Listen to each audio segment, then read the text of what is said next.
You're tuned in to Ask the Master Auto Technician. Car questions? Get answers right now. Call 850-763-0555. James Auto Center, we fix it right, guaranteed. Beep, beep, beep, beep, yeah. Well, I hope you're ready because this is hour 2 of our show on Saturday morning. We do a 2-hour show every Saturday. Been doing it since 1998, bringing you information about cars, about what's happening locally in our political aspect. But I also have a guest right here. I have Adrian Wyllie. He is the Libertarian candidate for governor that you probably haven't heard about, but in Northwest Florida, you probably have heard about him because we talk about him often. How are we doing this morning, Mr. Wyllie? James, great to be with you as always, my friend. Well, thank you so much, sir. It really is a pleasure to hear from you. I know that you're on the craft brewery tour that started in Key West, I believe, and you're heading this way eventually. You're going up the state, I understand. That's right. We're going to be doing a trip across the panhandle the last weekend in August. Right now, we're actually on the road heading up towards Jacksonville. And is there a craft brewery there? Oh, yeah, there's a couple of them. And it's amazing how many craft breweries there are across the state. You don't realize it until you start taking on an endeavor like this. Well, and the reason, then people may say, well, why is he going? Is he a drunk? Is that why he wants to do craft breweries? But, but no, there's a political aspect to it of how the state picks winners and losers. Is that the reason y'all have done this, showing you how the state is really messing things up and how your administration could do a much better job of making the not picking winners and losers? Well, I would be lying to you, James, if I told you I didn't enjoy going around and having a good stout or IPA every now and again. But the primary purpose is to point out how the state legislature almost put the craft brew industry out of business this past legislative session with forcing them through pressure and $1 million in lobbying from the major distributors, Anheuser-Busch and guys like that. They were trying to essentially put this thriving small business industry out of business by making them sell their product to a distributor, then buy it back before they could serve it in their own establishment. I think to make it more people might understand a little bit more, I had it explained to me. If you have 2 craft breweries in the same town and one of them overproduced an amount of beer and they wanted to sell it to the other craft brewery, and they can't do that, can they? That's right. It's illegal. We were able to kill the bill this legislative session, but it will be back. Essentially what Libertarians seek to do, what I seek to do as governor, is make it easier for small businesses to operate, to grow, to start up, as opposed to putting hurdles in front of in their way and preventing them from doing that. Well, even in my business, the hurdles that have come in, I've got people I had a guy come to me the other day. He said, I'm interested in opening a business up. And I said, well, how much money you got? And he said, well, how much do I need? And I said, well, you got to have this, you got to have that, you got to have this, you got to have that. I gave through all the things that he has to have as far as regulations and monies and equipment and everything. He says, my Lord, how did you do it? And I said, I didn't have all that back in 1980. I just put a sign that said James Morris, practicing mechanic, and went to work. And people came to me, and I didn't have anyone licensing me. And the free market actually, made the decision whether I should stay in business or not some bureaucrat in Tallahassee. And that's what we need to get back to, James. We've gotten so far away from that concept where people, anyone with just a little bit of money and a little bit of ambition can start a business. But today there's volumes of regulations and there's just unbelievable fees and taxes and licensing and all sort of things. I mean, am I mistaken to say that people have to have like a year degree to be able to braid hair in Florida? Right. I'm sitting here going, wait a minute, if you can braid hair, people are going to come to you if you know how to do it. If you don't know how to do it, they're going to avoid you like the plague. It wouldn't take long, but I mean, we've got so many regulations out there. And also, I understand that our budget has not gone down in the last 8 years or 4 years. It's actually gone up $8 billion. And actually, it's gone up $11 billion. Excuse me, only $11 billion. Right. So it's they're not arguing about how to cut. They're arguing how to spend, it sounds like. Well, that's exactly what it is. With Democrats and Republicans, it seems like massive growth of government is a given, that both of them do it.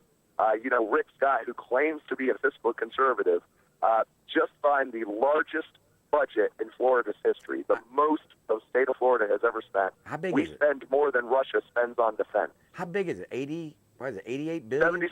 77 billion. $77 billion. And Russia doesn't even spend that much on defense. Wow. Exactly. Holy moly. I mean, that's hard to believe that we spend that much. And that's just the state of Florida.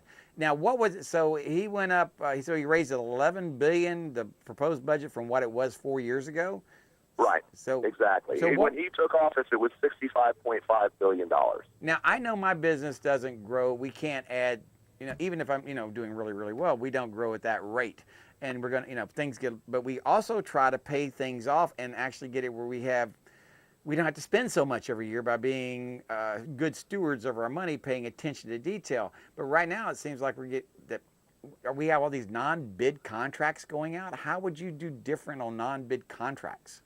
Oh, that is one of the dirty little secrets in Tallahassee. Pretty much every legislator has a brother-in-law that has a share in some company that's getting a no-bid contract, a single-source contract. We have Florida Department of Transportation projects that cost 2 or 3 times what they actually should. The state of Florida is paying bonuses to contractors who come in over budget and late. It's absolutely ridiculous. That's one of the things we need to get under control. Is our over contracting. budget and late, they get a bonus for over budget and late. That would be like a customer giving me a tip for keeping their car 2 extra days and having fingerprints all over it. That ain't going to happen, not in private business. But this is government business, as you're saying, and they can get away with it because, well, it's a lot easier to spend other people's money, I guess. And that's what that's the mindset up in Tallahassee right now. And I got to tell you, there's an unbelievable amount of corruption. The way legislators work, the way the system is set up in Tallahassee is. You're not going to get what you want done unless you're contributing to the right people's campaigns or unless you're sending the right people on, hunting junkets to Texas, for example. Well, we have the same thing here locally on the people. We've someone running for Jimmy Petronas' office. We had people that have been in the Republican Party for years, worked in the Republican Party for years, very active Republican Party for years. Then all of a sudden they're going to run for his office, and then someone out of the woodwork who is not connected as well as these people are now being pushed by the local Republican Party. There's no loyalty. It all has to do with money and getting your way and crony capitalism. And that's one of the things I think that your administration would like to do is stop all this crony capitalism, reduce our budget by how much could you think you could reduce our state budget by? We could cut 30% out of the state budget by just eliminating the waste, the fraud, the unnecessary bureaucracy, and the corruption. That's what I intend to do. 30%. Now, people are going to say, oh, the schools will go without money and the police departments won't have any money. That's what you're talking about. But I don't think that's what you're talking about, is it? No, not at all. You have to remember that schools, for example, we spend an average of $12,000 per K through 12 student per year. Easily. $12,000 per kid per year. Do you mean to tell me with that kind of per student budget, we can't afford to pay a teacher a decent salary, and we can't afford to have classroom supplies or art, music, sports, what have you? It's absolutely ridiculous. The problem is it's all being wasted by the bureaucracy. It's all being wasted through these contracts, like, for example, the contract for curriculum under Common Core to Neil Bush, Jeb Bush's brother. Right. And that's what we have to stop. That's the cronyism right there. People don't realize it, but Common Core. Now, I have a lot of people out there going, oh, Common Core, Scott's going to get rid of Common Core. I go, do you actually listen to what's going on? They just changed the name to Florida Sunshine Standards. It's Common Core through and through. They just changed the name, and it's just a dog and pony show. Exactly, and Rick Scott is the one who signed it. I know. He made that law. He will not repeal it. Neither will Charlie Crist. I'm the only person in this race that will repeal Common Core. And that's what I want, because I got people writing me on Facebook. I'm thinking about changing parties. How can I meet Adrian Wyllie? And I said, he's going to be on the 29th. He's going to be in Panama City, Florida, at the Quality Inn on 23rd Street. We're having a fundraiser, and I keep reminding him, did I mention this is a fundraiser? And we're trying to get $50 per person to show up, and our goal is to raise several $1,000s for you. That's our goal, because we are at the same spot right now, the state of Florida, is that Jesse Ventura was in Minnesota. if I'm not Exactly. mistaken. And I actually, think we we're can a little do it. ahead of the game. According to where he was at this point in time, Right. we're actually doing a little better than that. And I think we can do this. We can, because I have people say, well, James, I don't know if I should vote third party. And I said, voting for the lesser of two evils is still evil. So why don't you actually vote and put some gray matter together and put some brain cells, rub them together, and change things. The best way to make the Republican Party and Democratic Party realize that something's not right is, first, change your party affiliation to Libertarian, and second, vote for Libertarian candidates and support Libertarian candidates monetarily, because the machines do. They push it. And they're doing that. And I know that you have an opportunity to win this, sir. People want to come to this. I know you're excited about it, but people want to see you when you come here to Panama City. They can either see you the 29th, it's a meet and greet at the Quality Inn, but you will be at Uncle Ernie's the following day from 1 to 3, I believe. That's right. And then I believe we're making stops in the Fort Walton Beach area, and then on to Pensacola. Ball into Pensacola. Northwest Florida is excited about the opportunity, because we're not even considered part of Florida just about the rest of Florida. But just ask the 2000 presidential elections. They thought it was all over with, but we hadn't even voted up here, finished voting. But anyway, if people want to get up with you, they can go to Adrian Wyllie for governor. Is that it? It's just Wyllie for governor. That's WYLLIE FOR governor.com. We're also on Twitter, Facebook. We're all over the social media. And if people want to know information, we have the super brochures here at James Auto Center, which is the LPF's local party headquarters here at James Auto Center. We'll give them a super brochure, because that's a really good information, that super brochure out there, Adrian. It really is. Let people know what's happening.